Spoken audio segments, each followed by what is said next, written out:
Dando início, eu gostaria de chamar a doutora Ivanir Contini, né? Bramante, desembargadora do Tribunal Regional da 2ª Divisão de São Paulo. Por favor, doutora.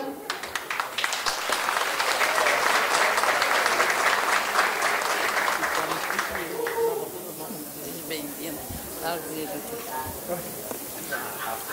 Como mediadora, parece que não se encontra aqui, eu gostaria de chamar a doutora Carmen, mas ela não se encontra ainda, deve estar no intervalo do café. Vamos fazer uma mesa feminina, né? Autêntica de mulheres sindicalistas.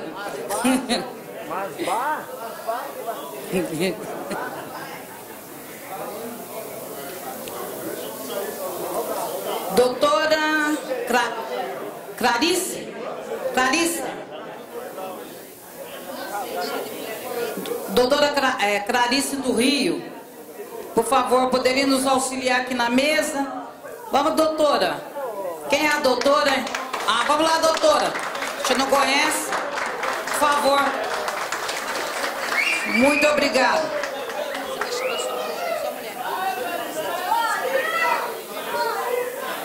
A doutora Carmen chegando, por favor, doutora. Não, você também. Por favor, as duas doutoras. Por favor. Eu gostaria de chamar também a doutora Valzedina de São Caetano do Sul. São Caetano do Sul. Por favor, doutora.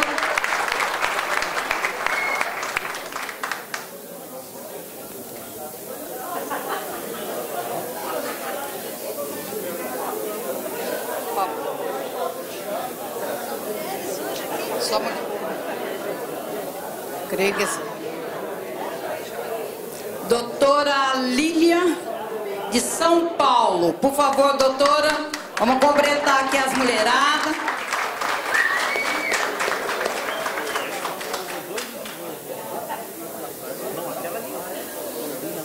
Calma aí.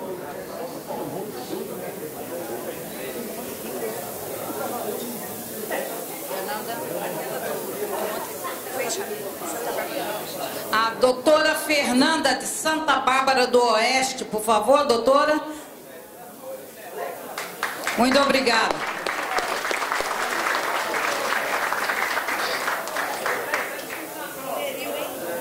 Está composta a nossa mesa. Por favor.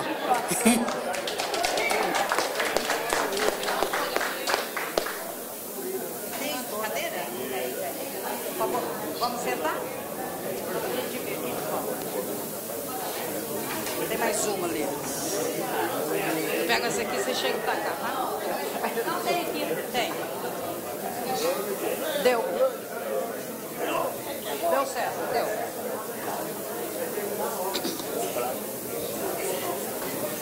Bem, companheiros, eu vou dar o retorno a um companheiro que me questionou lá no intervalo do café, que eu não me apresentei quando eu me dirigi à mesa e à plenária. Meu nome é Maria Rosângela Lopes, eu sou presidente do Sindicato dos Trabalhadores Metalúrgicos do sul de Minas, que é lá no sudeste de Minas, Santa Rita do Sapucaí, Conceição dos Ouros e Cachoeira de Minas. Lá é conhecido como Vale do Silício. Lá tudo de tecnologia é fabricado lá. Então é tecnologia de ponta.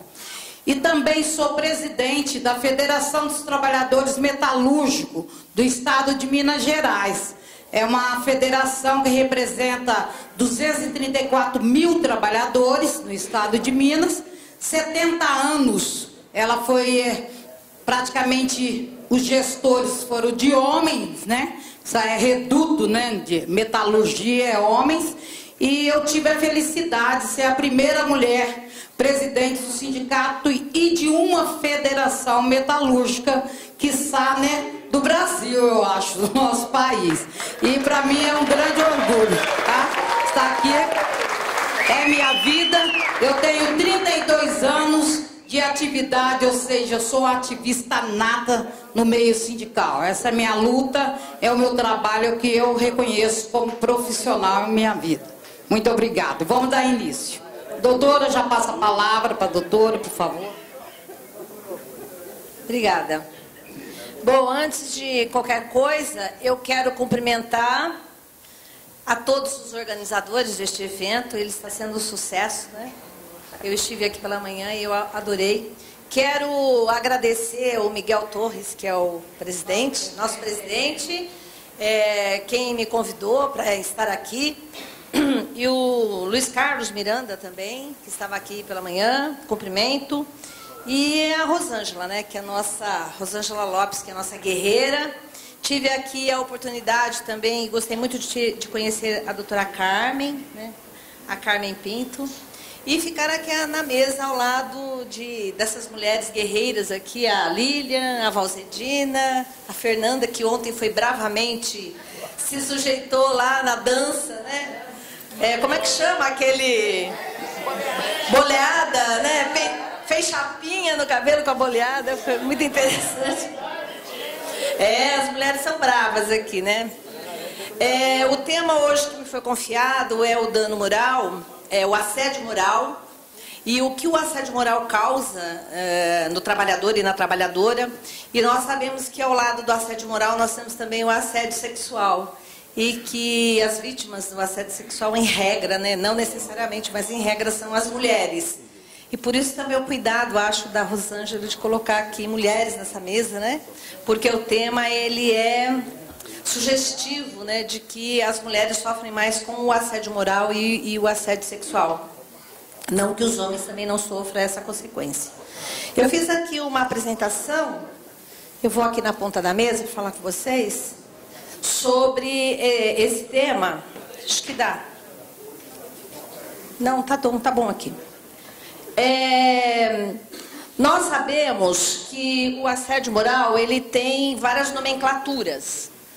Então, nós verificamos aí nos livros, na doutrina e tudo mais, que o assédio moral também leva o nome de violência moral, porque realmente o assédio moral causa uma violência psicológica na pessoa, né?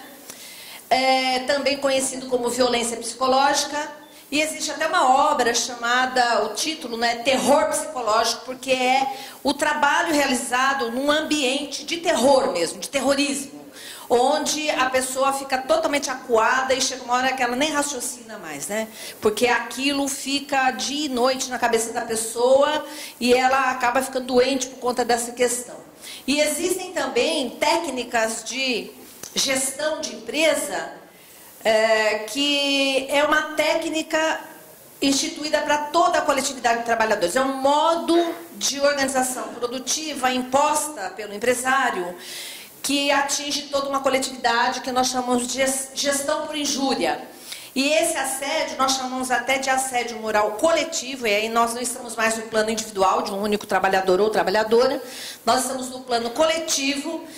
E como é uma política de RH da empresa, nós chamamos isso de assédio moral institucional.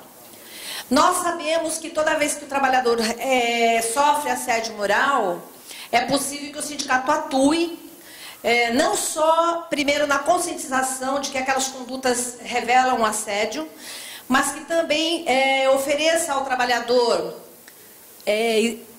apoio psicológico. E às vezes existem sindicatos que têm até médicos psicólogos, né, no quadro, ou fazem convênios com médicos nessa área de psicologia e psiquiatria para fazer o encaminhamento do trabalhador.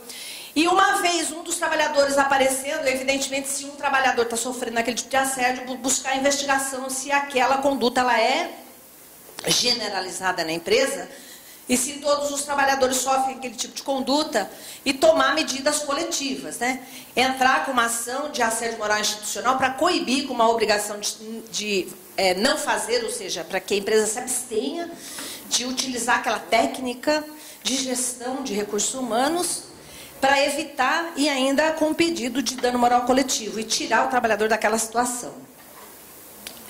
Nós sabemos quais são e por que hoje nós temos muitas questões aí, muitas doenças, e a gente não consegue nem relacionar aquela doença com o ambiente de trabalho.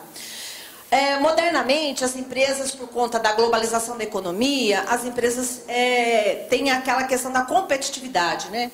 Então, a competitividade empresarial global faz com que as empresas tenham uma nova forma de organização de trabalho, nova forma de organização produtiva e nova forma de recrutamento de recursos humanos e nova forma de gestão desses recursos humanos.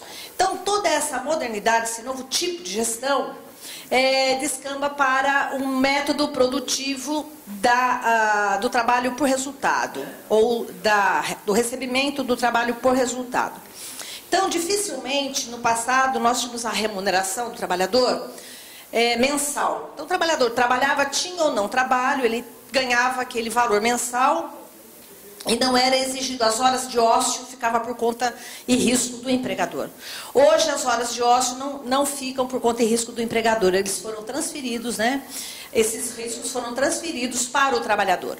O trabalhador hoje, ele percebe exatamente por aquela quantitativa de horas que ele trabalha e pelo quantitativo produtivo que ele compõe. E ainda há um novo método de organização de trabalho, que é o trabalho em grupo. Então, nós temos as células de produção, em que toda a coletividade daquela célula de produção é responsável pela produtividade daquela célula. Então, todos os trabalhadores necessitam confiar uns nos outros e o método produtivo é do grupo.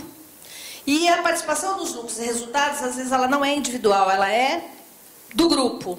E isso ocasiona uma contradição interna, que coloca trabalhador contra trabalhador, né?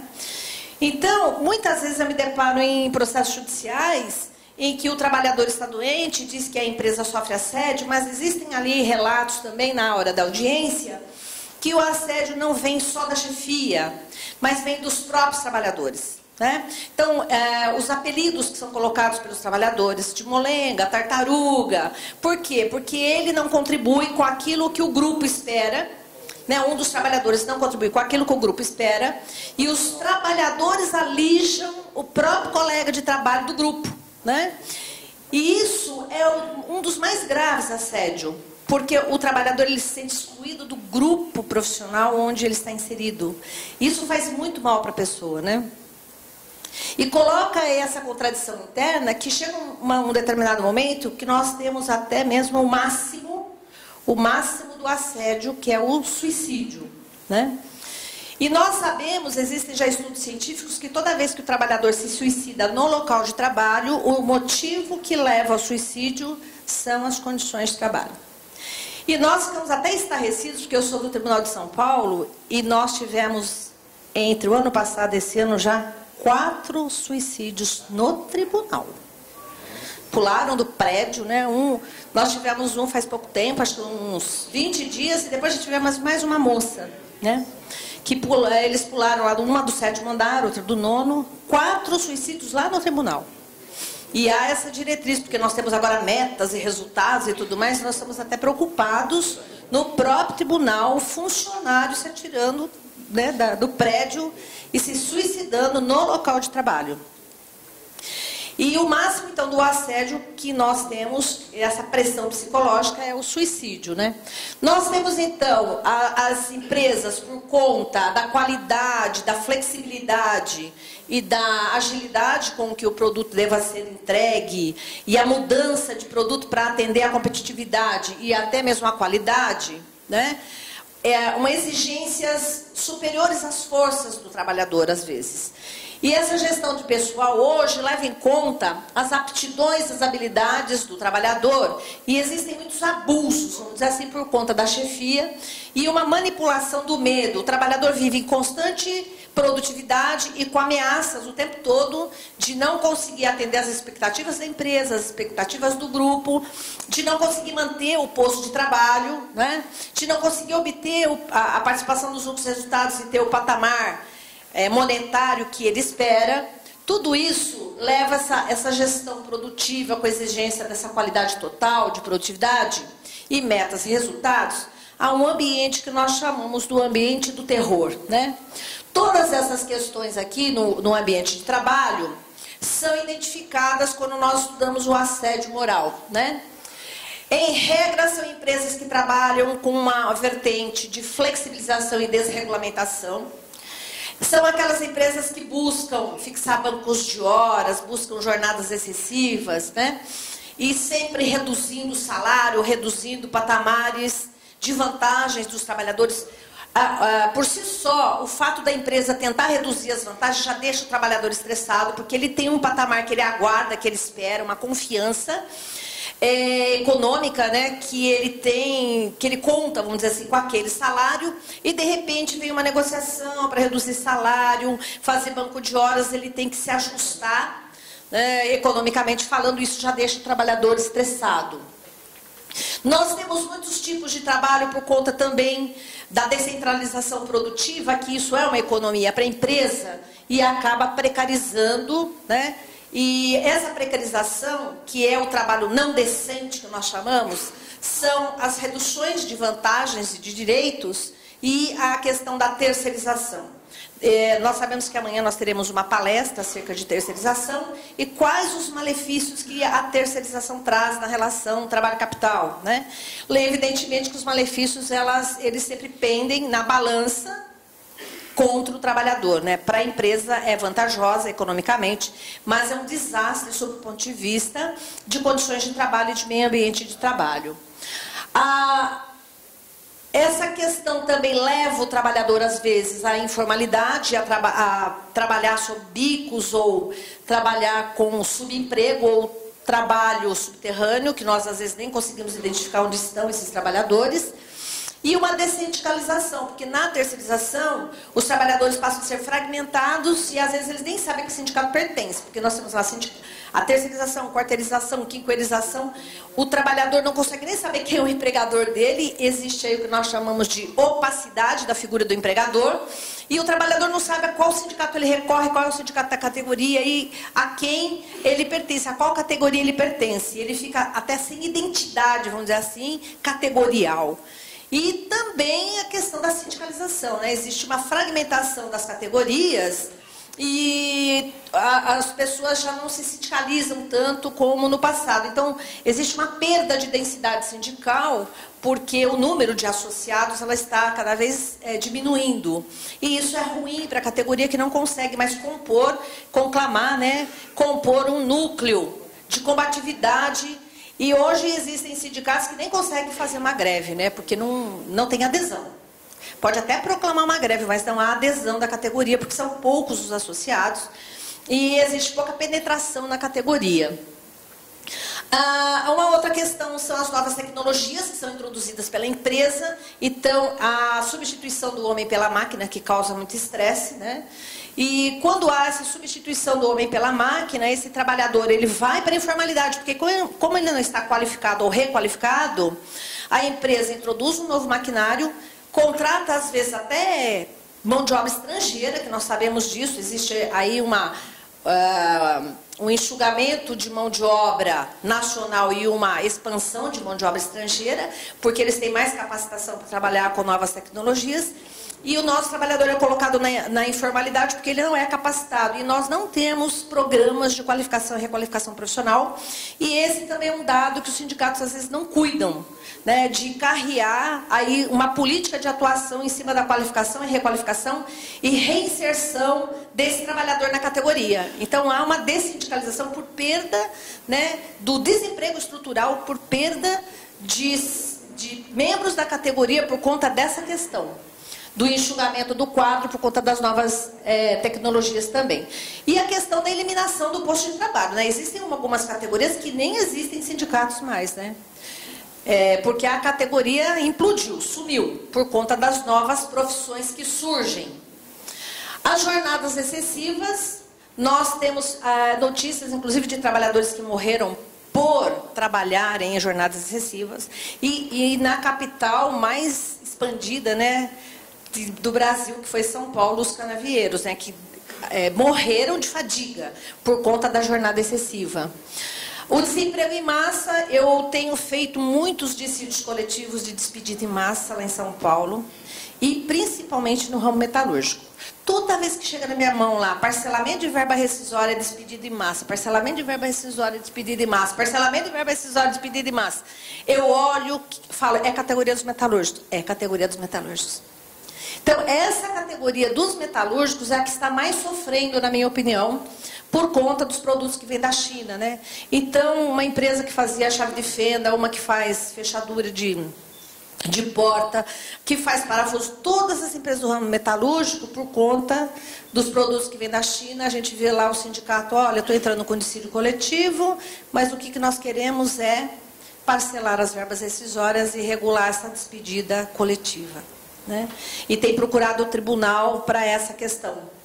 Porque já foi discutido aqui de manhã, né, a dificuldade do sindicato, se pode ou não parcelar, se ele parcela, depois ele vai ser responsável. E nós temos um núcleo lá em São Paulo de solução dos conflitos coletivos. Então, eles ajuizam uma cautelar ou um dissídio, a gente chama lá no núcleo de conflito dos coletivos e vê como é que vai fazer, como é que vai resolver o problema dos trabalhadores. Mas é uma sistemática geral.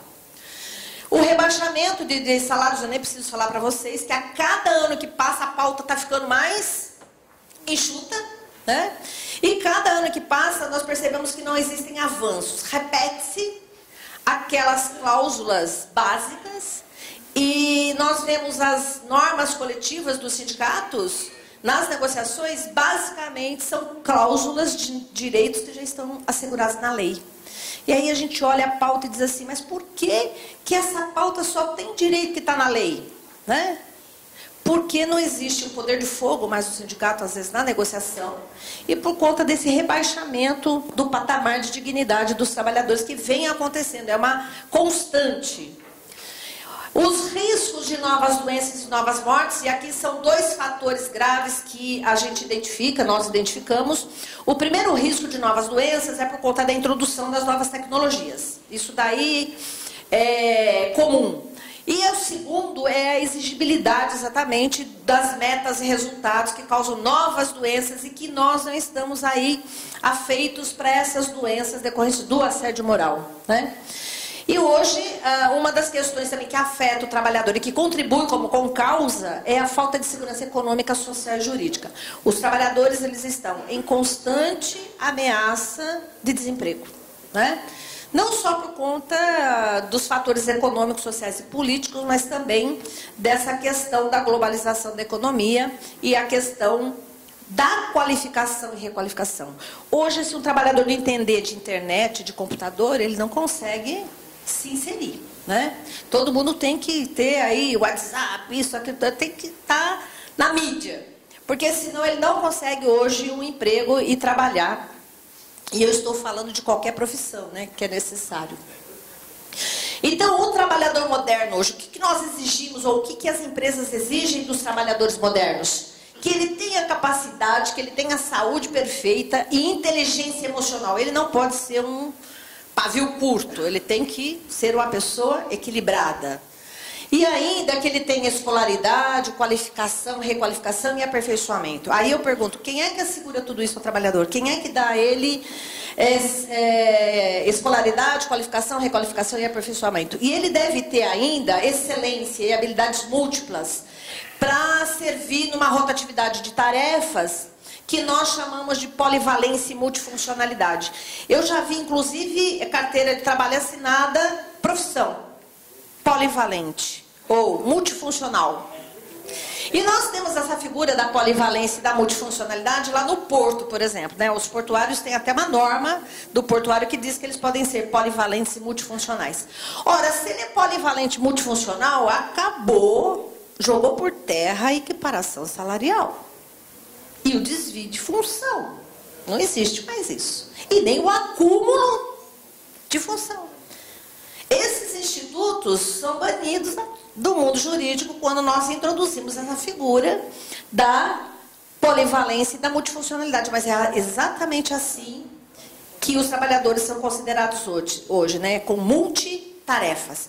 Quando eles trabalham em células de produção, nós queremos que o produto saia inteiro lá no fim da linha e cada um faz a sua tarefa e quando termina ajuda o outro a fazer a tarefa dele e assim por diante até que o produto saia inteiro lá na frente. Então, todos têm que saber fazer Tudo. E se um falta, o outro substitui, né? Ora, com isso, até o salário de substituição também já era. Então, acabou com todas essas equiparações. O trabalhador tem que ter uma autonomia tal, que se ele se enrosca ali no trabalho, ele tem que ter ali uma agilidade para resolver o problema. Ele não pode ficar esperando a solução cair do céu, né? E ele tem que ter essa adaptabilidade. Tem que ter criatividade, produtividade e trabalhar com metas e resultados. Esse é o trabalhador que a empresa moderna exige. É esse trabalhador moderno. E vocês sabem, da área metalúrgica, a realidade é essa. Principalmente nas montadoras, né?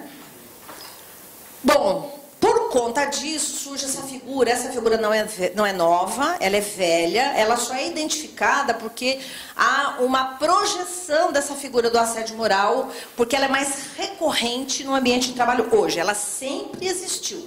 Mas hoje, por conta dessas modernidades todas, ela é muito mais recorrente, né? E por conta também dessa intensidade que acaba causando doenças profissionais, doenças no ambiente de trabalho do trabalhador. Então, o que é o assédio moral, né? É a chamada violência psicológica reiterada no ambiente de trabalho. E prestem atenção para a palavra reiterada. Tem que ser assim uma coisa, não basta o assédio um dia, porque entende-se que uma única ofensa ao trabalhador não seria o suficiente para causar um dano psicológico. Então, teria que ser uma conduta reiterada. Pela exposição dos trabalhadores a situações humilhantes, constrangedoras, negativas, desumanas, sem ética, e entre as relações hierárquicas, e também existem aí o assédio em relações não só de hierarquia, mas nas relações assimétricas, nas relações entre trabalhadores, né? Dirigida a um trabalhador ou a um ou mais subordinados. Então, vejam, nós temos com esse conceito o assédio moral vertical, né, que é da chefia para o trabalhador.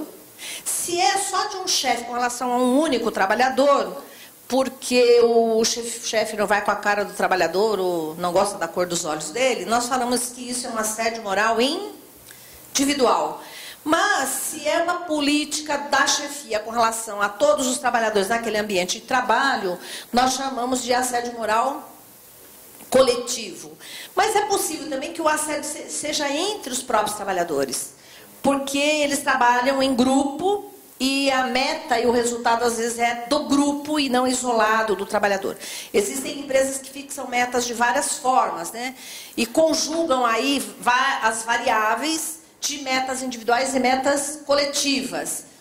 Então, eu tinha um caso de uma pessoa que, num processo que ela tinha problemas urinários, ela ia muito ao banheiro e teve lá o apelido de mijão, né? E toda hora que ele ia ao banheiro, e aí, seu mijão? E ele, constrangido com isso, passou a se policiar e não ir tanto ao banheiro e acabou ficando com a doença agravada. Ele já tinha uma doença comum, e acabou sendo agravada por conta daquela situação, né? E uma outra questão que eu fiquei muito impactada, e isso foi do Carrefour, e eu falo porque a médica Margarida Barreto, que é uma médica perita em fazer laudos de assédio moral no ambiente de trabalho, relatou numa palestra que uma das lojas do Carrefour obrigava as caixas, que não havia substituição para as caixas. Então, quando elas queriam ir ao banheiro, e elas acendem aquela luz lá para alguém vir substituir para ir ao banheiro, não havia trabalhador suficiente para fazer essa substituição, então elas eram obrigadas a usar fraldão geriátrico. Isso é uma realidade que apareceu no processo e houve essa viu? Eu não sei, foi numa agência, numa loja do Carrefour, não sei se foi em São Paulo, eu sei que ela relatou isso. Eu fiquei muito impactada, mas tem coisas piores que isso, né? E ali era uma sistemática que todas as caixas tinham que usar fraldão geriátrico para não ir ao banheiro, já faz ali mesmo, que é porque não tem quem venha substituir ali no caixa. E nós estamos com muitos problemas hoje na área do telemarketing, né? Nós temos uma ANR, que é uma norma regulamentadora da profissão do telemarketing, e nós temos assim um absurdo dentro dessa norma. Essa norma ela foi feita tripartite, sentaram os trabalhadores, os empregadores e o governo para fazer a ANR do telemarketing. Mas tem lá uma pausa que chama assim, pausa pós-agressão, que nós apelidamos de pausa para o choro. Quando o telemarketing ele é agredido, e aqui eu não estou falando de agressão do chefe com relação ao trabalhador e nem dos trabalhadores com relação a outros trabalhadores, mas da clientela. E agora nós estamos estudando então um novo conceito de assédio moral, que não é nem vertical e nem horizontal, é transversal, que é da clientela. E às vezes eu estou na fila do banco e eu vejo alguém xingando o caixa do banco. Esse molenga, não sei o quê, que não atende logo, eu já estou aqui faz 10 minutos. E ele está lá atendendo com metas e resultados, e ele tem lá uma planilhazinha que tem assim, olha, cada cliente tem que ser atendido no máximo tantos minutos. Então ele está lá sob pressão, ele tem lá a quantidade de minutos para atender a clientela, mas ele está com a fila, e são poucos os caixas, ele está com a fila e a clientela está xingando e ele está ouvindo. Então nós temos também esse assédio que nós estamos estudando, que é o assédio transversal. Se isso também pode ser colocado à conta da empresa, né? Por conta do método de trabalho e poucos trabalhadores para fazer o atendimento, né? Então, nessa NR do telemarketing, tem o chamada pausa para o choro. Então, nós admitimos que haja assédio. Nós até estamos regulando ele. Olha que coisa, né? Eu fiquei impactada quando eu vi. Eu fui numa tese de monografia que estudava o ambiente de trabalho, o meio ambiente de trabalho do telemarketing. E eu fiquei sabendo que quase 90% dos trabalhadores de telemarketing, eles são estagiários de segundo grau. Todos estagiários de segundo grau. São todos contratados como estagiário. Então, o menino que não tem nem formação psicológica adequada ainda, porque ele ainda está em formação, né? Ele está ainda no segundo grau, e a lei permite o estágio em segundo grau. Eles estão todos sendo assediados, normalmente dia e noite. Então, nós já estamos enlouquecendo logo na juventude, né? Nós estamos permitindo, vamos dizer assim, que logo a juventude seja enlouquecida pelo assédio moral, principalmente nessa área que nós estamos falando com vocês. Quais são as características do assédio moral? A violência psicológica. Existem pessoas que são submetidas a testes vocacionais e testes na hora da admissão, até de choque impactante, para ver se ele é mais resistente psicologicamente aos xingamentos. Então, esse é bom, esse é dos meus, né? E se o menino é meio chorãozinho, meio fraquinho, já sai fora. Então, é outro tipo de exigibilidade no teste admissional, né? Se a pessoa é fraca ou forte, do ponto de vista psicológico. A característica também é que ela seja repetitiva, que esse assédio tenha essa repetitividade, prolongada, né, que seja de longa duração, porque a doutrina entende que um ato isolado não constitui assédio. O assédio supõe uma repetição, né, e uma intenção, vamos dizer assim, de assediar. E a intencionalidade de degradar as condições de trabalho também vem nessa sequência. E ela tem que ser direcionada, né, a um grupo, a uma pessoa ou a um grupo de pessoas. Ela tem que ter uma temporalidade durante a jornada, por dias ou meses. E a vítima, em regra, que é o trabalhador, ela é ridicularizada perante a si próprio, a sua honra subjetiva, né? Aquilo que ela pensa dela mesma. Então, nós falamos, você é um incompetente, né? Há esse xingamento para a pessoa, na sua autoestima, ficar rebaixado, e ela é ridicularizada, inferiorizada. Ela se culpa porque ela acha que é ela que não consegue atender a exigibilidade da produtividade. E também ela fica desacreditada perante a si própria e perante a comunidade onde ela trabalha. Ela se destabiliza e fica fragilizada. É um método de alcançar, ou buscar alcançar uma meta, um resultado, uma produtividade. Mas, ao mesmo tempo, a empresa não percebe que, com isso, ela está fabricando doentes. E, às vezes, ela está num objetivo contrário. Né? Ela deveria incentivar, elogiar o trabalho para buscar a excelência, em vez de, muito pelo contrário, desacreditar o trabalhador. E lógico que nós vamos conseguir incutir pensamentos negativos e cada vez mais buscar a deficiência e não a excelência. Né? Então é um método burro, né? Na minha visão de gestão de empresa, mas é assim que acontece. O objetivo é forçar a vítima a produzir ou então a desistir do emprego. Então, muitas pessoas, nós temos visto nos processos o aumento de pedido de rescisão indireta do contrato de trabalho. Ah, eu quero a rescisão indireta do contrato de trabalho porque o chefe me xinga de burro, porque tem aí, me deixa de castigo, porque existem os castigos, né?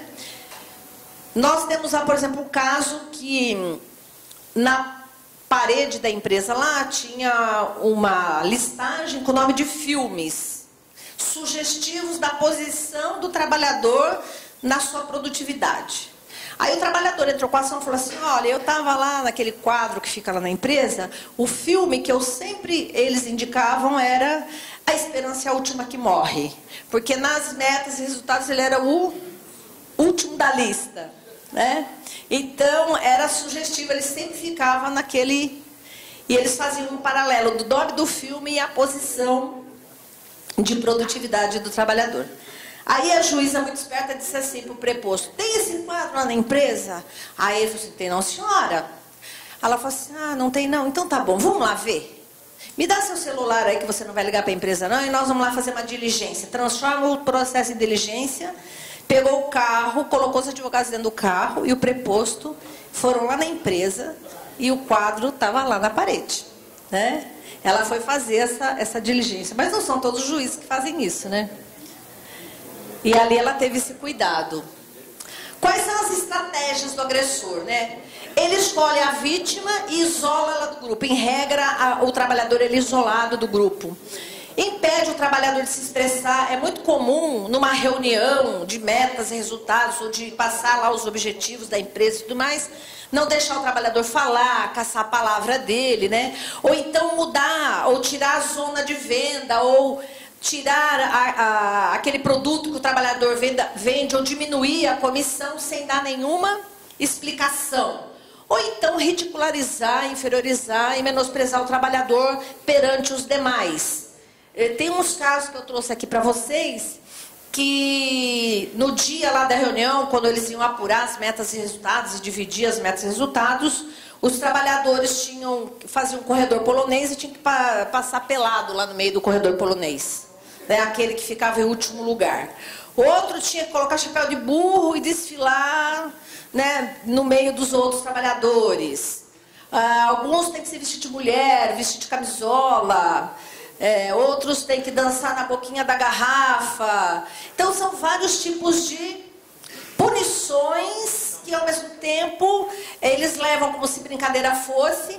E como existe a psicologia de grupo, todo mundo entra no clima, vamos dizer assim, né? E o trabalhador fica lá exposto. E aquilo para ele é a morte, né? Então nós temos essa questão da ridicularização e inferiorização, né? O caso assim, que mais me deixou também impactada foi um caso da Bahia, da Ambev, um caso da Ambev que ia trabalhar, aquele que ganhasse ou atingisse a meta tinha o direito a uma noite com a neguinha. E a neguinha era a secretária, uma moça de cor, e a moça foi fazer lá a denúncia no Ministério Público, dizendo que ela estava passando por aquela situação. Aí eles entraram com uma ação civil pública contra a Ambev e tudo mais. E agora eu trouxe outro acordo da Ambev, que eles não deixaram a neguinha de lado, evidentemente, mas estão oferecendo ao trabalhador um vale-sexo para quem atinge a produtividade, né? E mais, com um detalhe, o gozo do vale-sexo será durante o expediente, para família não ficar sabendo, mas desde que avise com antecedência. Então, mas está no acórdão, isso é coisa que vem para o judiciário. Então é ridículo, né? Mas tem isso. O vale sexo. Bom, o assédio moral, então, ele pode ser vertical ou descendente em relação à chefia. O ascendente, existem também assédio do trabalhador com relação ao chefe, por incrível que pareça, né? Eu já vi um rapaz que tinha preferência por outros rapazes e ele assediava o chefe. Então era um assédio do trabalhador com relação ao chefe, né? Já vi assédio também de homem com homem, isso daí existe, é assédio sexual no caso, nós pegamos lá vários casos. E o assédio colateral que eu falei para vocês, que é do atendimento ao consumidor, né, do sistema SAC. Doutora? Pois não. A senhora não quer tomar uma aguinha? Não. Vou pedir um minutinho só? Não. Só para a gente passar o informe, então. Enquanto isso, a senhora toma uma aguinha. É, por favor. tá bom, então passo o informe. Bem, É que vocês, eu tô com prazo aí, estou Não, não, isso ela tem mais 8 minutos. Tá bom. Tá? Tinha 10, tá? A gente acrescenta aí. Tá, tá bem assim, doutor? Eu posso pedir mais 10 minutos de prorrogação? Sim, lógico. Todo mundo aqui disposto, não estão? Tá muito bom, né? Então, chegou informe aqui médico, né? O boletim médico do nosso companheiro Dalprá.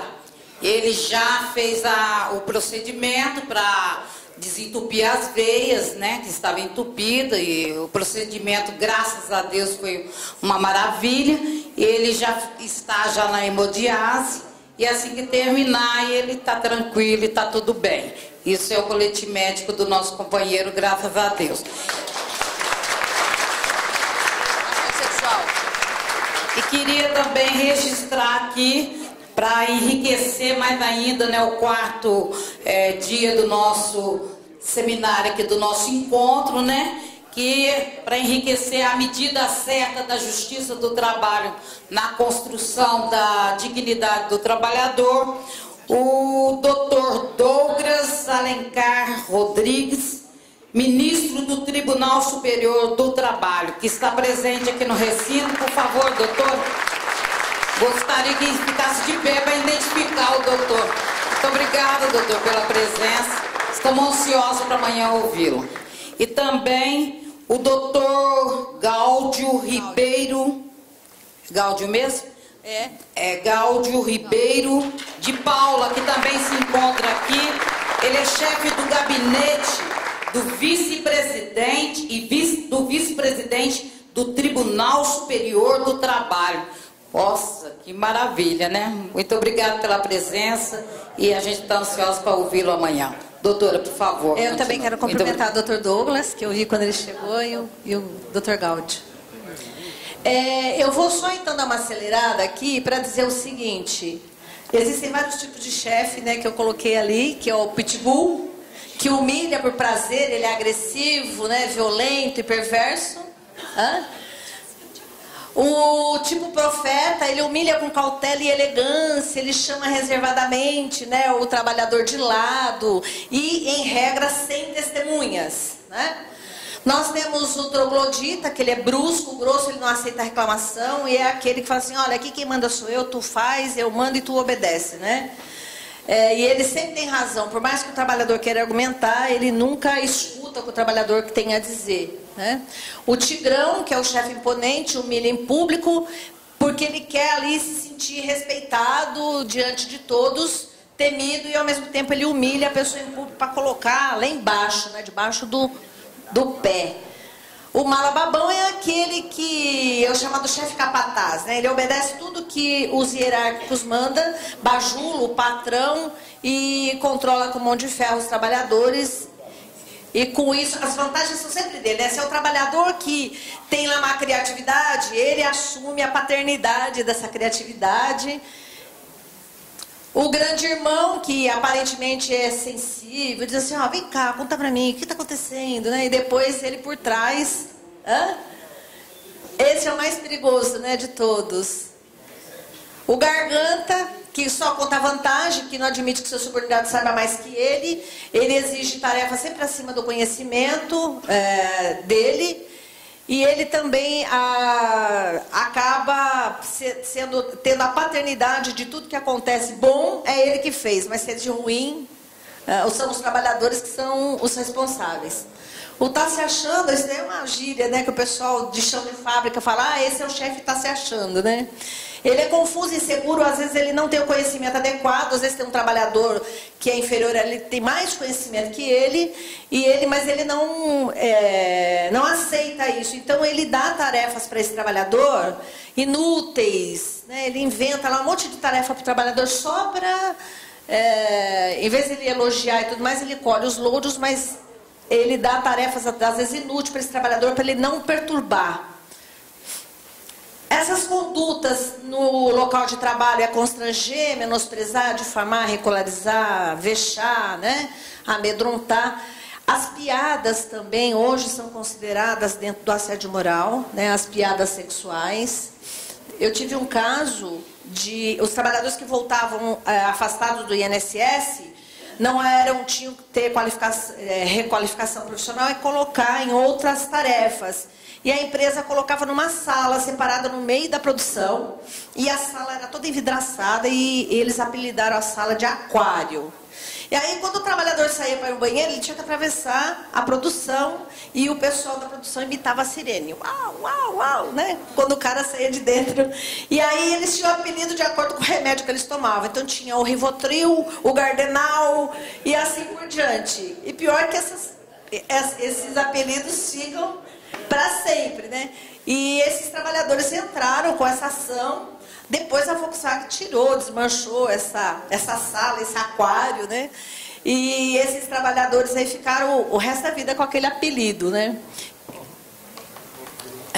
Aqui eu coloquei o controle de uso do banheiro, porque todos sabem, existem vários julgados, inclusive do TST, a respeito desse tema, né? De fazer o controle do uso do banheiro. O empregador faz o controle do uso do banheiro, suspende benefícios, rebaixa salários, dá uma sobrecarga de trabalho, além daquilo que o trabalhador aguenta fazer, justamente para forçar ele a pedir demissão ou sair fora, né? Troca de turno sem avisar, demissão por telefone ou telegrama. Às vezes o trabalhador está de férias, recebe um telefonema, tu está despedido, né? Faz aquela preterição na hora da promoção, promove um trabalhador mais novo e deixa o mais antigo para trás, como forma de divulgar boatos sobre a sua moral, impedir o uso de telefone em casos de urgência. Às vezes os familiares ligam para o trabalhador, não deixam ele atender telefone ou não comunica, né? Então são várias, tem a questão da lista suja. E aqui eu queria falar um pouco também da discriminação com relação às mulheres, né?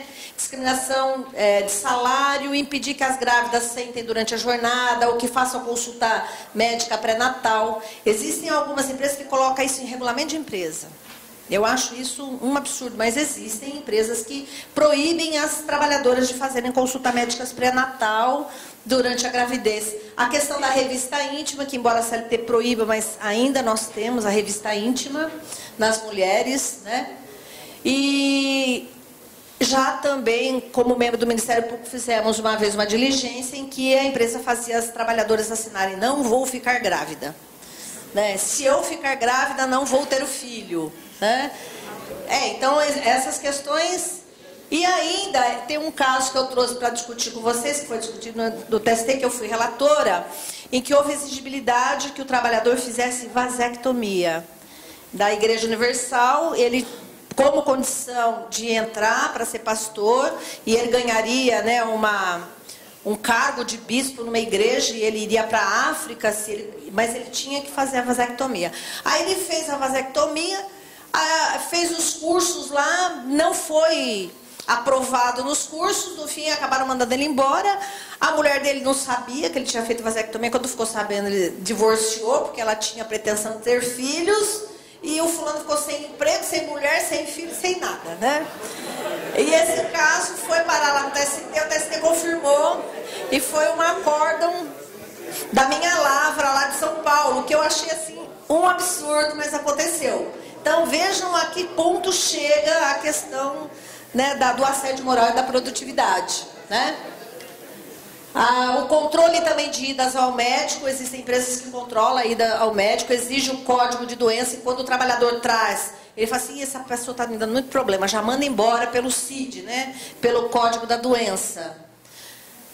E eu queria dizer para vocês também, quando ele volta do INSS, onde teve isso, né? Aquela questão do trabalhador que volta, a empresa fala, não, você não está bom, volta para o INSS, vai para o INSS, volta para a empresa. Que é o ping-pong do limbo jurídico trabalhista previdenciário. Isso é um assédio moral escancarado, né?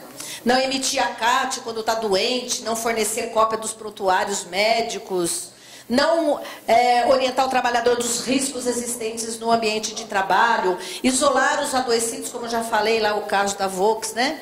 Não receber o trabalhador lá na alta médica.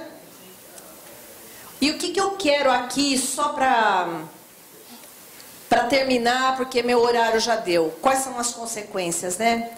Destruição da autoimagem, da autoestima do trabalhador e o sentimento de inutilidade que esse trabalhador nutre, a falta de prazer no trabalho e principalmente os danos à saúde e às relações de trabalho, né? E existem, por incrível que pareça, um pacto de tolerância e de silêncio no ambiente de trabalho. Os outros trabalhadores, às vezes, acham aquilo normal, né? Acaba aquilo incorporando na rotina do trabalhador. E o que acontece? Hoje ele está com dor de estômago, ele diz assim, eu comi mal no almoço, estou com gastrite, amanhã ele está com uma pressão alta, diabetes, ele vai cuidando como se fosse uma doença comum. Mas não é. Isso é uma doença do trabalho. Então, a novidade que eu quero trazer a vocês é essa. Ao lado dos agentes químicos, físicos e biológicos, no ambiente de trabalho, nós temos o agente relacional, que é um dos agentes agressivos no ambiente de trabalho, que causam novas doenças, que são as doenças do trabalho, né? Olha lá, são as doenças do trabalho decorrentes do assédio moral. E outra, estas doenças, elas causam tudo isso no trabalhador, ó. Dano à saúde, dano biológico, dano estético, dano psíquico, dano sexual. Às vezes o fulano fica impotente por conta dessas questões. Chega em casa chutando tudo, já não quer nem saber mais da mulher, não é verdade?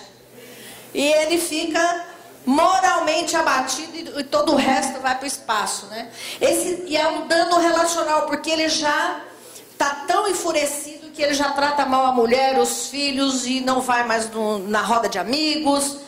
E nós chamamos isso de dano existencial, acaba com a vida da pessoa. É exatamente isso que acontece. Então, ele tem todas essas doenças psicossomáticas, né? Fica com pressão alta, acha que é comum, mas é psicossomática, por conta do... Então, nós podemos considerar isso acidente do trabalho, né?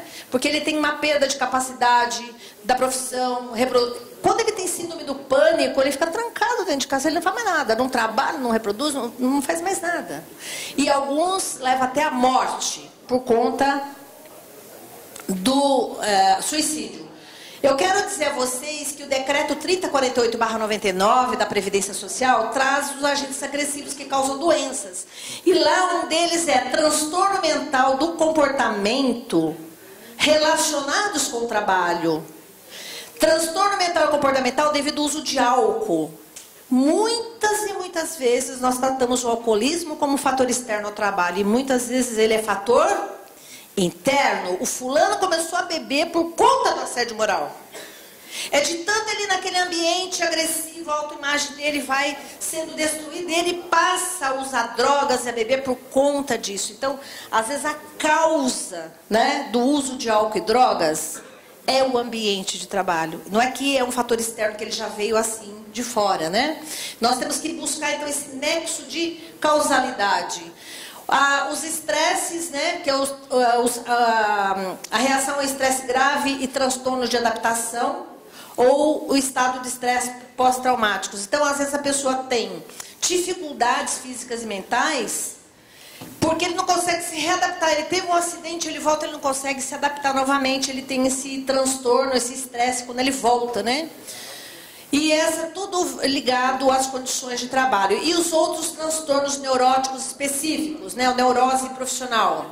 Por conta da meta e resultado, meta e resultado. O menino do telemarketing, ele fala assim, bom dia, empresa tal, bom dia, empresa tal. Ele fala isso 70 mil vezes. Então, ele tem um script. Então, ele dorme falando, bom dia, empresa tal, e levanta, e deita, e levanta, por conta do script, da decoração e da repetição. E ele não pensa mais nada, ele só pensa naquele bom dia, empresa tal. Né? Hoje, até pela ANR, é vedado que o uso do script, né? Mas não tem jeito, ele tem essa neurose aí. Né? Nós temos aí o medo do emprego, mudança de emprego, ameaça de perda de emprego, ritmo de trabalho penoso, desacordo com o patrão e colegas de trabalho, que são as condições degradantes e difíceis, e outras dificuldades físicas e mentais relacionadas com o trabalho. Tudo isso, o agente agressivo é pressão de chefia, exigência de serviços superiores às forças e métodos organizativos de gestão de pessoal. Esses são os agentes agressivos. Transtorno do ciclo da vigília, sono, né, alternado. Tudo isso aí também, olha, sensação de ser acabado, que é a síndrome de burnout, que nós chamamos síndrome do esgotamento profissional, por conta do ritmo de trabalho, má adaptação da jornada, a jornada excessiva, troca de turno e tudo mais do ritmo do meio ambiente, né? E aqui eu coloquei só a NR do telemarketing para vocês verificarem. Ó, deve ser garantida pausa no trabalho imediatamente após a operação em que haja ocorrido ameaça, abuso verbal, agressão, ou que tenha sido desgastante, que permitam ao operador recuperar-se e socializar-se dos conflitos e dificuldade com colega, supervisor ou profissionais de saúde ocupacional. Quer dizer, qualquer agressão interna ou externa, o telemarketing vai ter uma pausa para ir no banheiro chorar. Né? Aqui são as providências que a vítima deve tomar, né? Evitar ficar na presença do agressor sozinho, ficar com testemunha. Hoje ele pode gravar, né, que tem celular, que tira fotografia e grava, ele pode. Não é considerada prova ilícita, ele pode gravar. O que não podemos é interceptar. Eu estou conversando com Carmen e Lilian grava. Isso não pode, sem interceptação. Mas eu conversando com Carmen, gravar a minha conversa dela, não é prova ilícita. Porque eu sou uma das interlocutoras. Então ele pode gravar. Ele precisa então de prova desses fatos, que às vezes as coisas acontecem a quatro paredes, ele não consegue provar. O sindicato tem que aí tentar buscar uma inversão do ônus da prova, procurar o sindicato para fazer essas reclamações, a Superintendência Regional do Trabalho e o Ministério Público. E caso nada disso solucione, ajuizar uma reclamação trabalhista, inclusive de rescisão indireta do contrato de trabalho, e o sindicato, tomando ciência de um caso, investigar se esse caso é coletivo, entrar com uma ação civil pública coletiva, com obrigação de não fazer da empresa, de não assediar, com pena pecuniária diária para cada trabalhador encontrado naquela situação, sem prejuízo de um dano moral coletivo, né, de um dinheiro de dano moral coletivo. Né? E aqui é o direito à vida e à dignidade da pessoa humana que está em jogo, e os direitos de personalidade. Eu coloco todos os artigos que vocês, advogados dos sindicatos, podem utilizar na busca da reparação e da fundamentação dessas ações. Tudo bem? Então eu vou encerrar por aqui, porque a Rosângela já me cobrou, não é isso? Rosângela? É. Discretamente, né, doutora? Maravilhosa, né?